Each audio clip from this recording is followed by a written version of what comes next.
Binasahan na ng sakdal ang ilan pang kapwa-akusado ni dating Senador Bong Revilla sa flood control scam.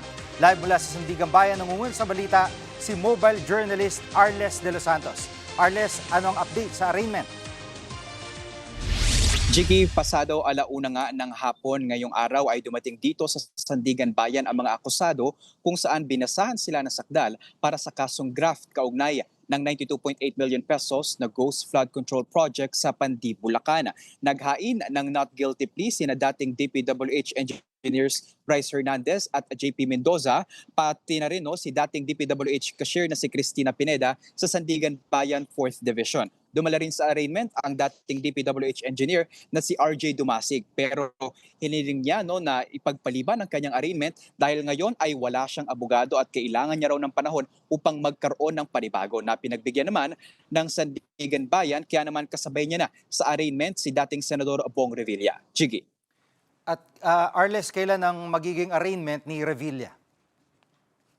Jiggy, so far February 9 yung nakatakda na arraignment ni dating Senador Bong Revilla, pati na rin yung dating DPWH Junior Accountant na si Juanito Mendoza. Ipinagpaliban noong nakaraang linggo ang arraignment nito ni Revilla dahil nga sa patong-patong at sunod-sunod ng motion na inihain ng kampo nito, kabilang dyan yung motion to quash at yung motion na kumu-question nga sa proseso ng paglilitis o yung pag-uugnay sa kaso kay Revilla.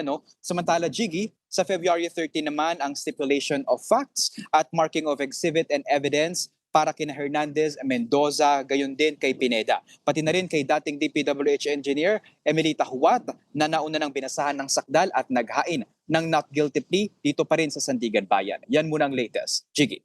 Yan ang ulat ni Arles de los Santos live mula sa Sandigan Bayan. Mga kapatid, Jiggy Manikad po, pagdating sa mahalagang balita sa loob at labas ng bansa, dapat una sa lahat, mag-follow at mag-subscribe na sa social media pages ng News 5.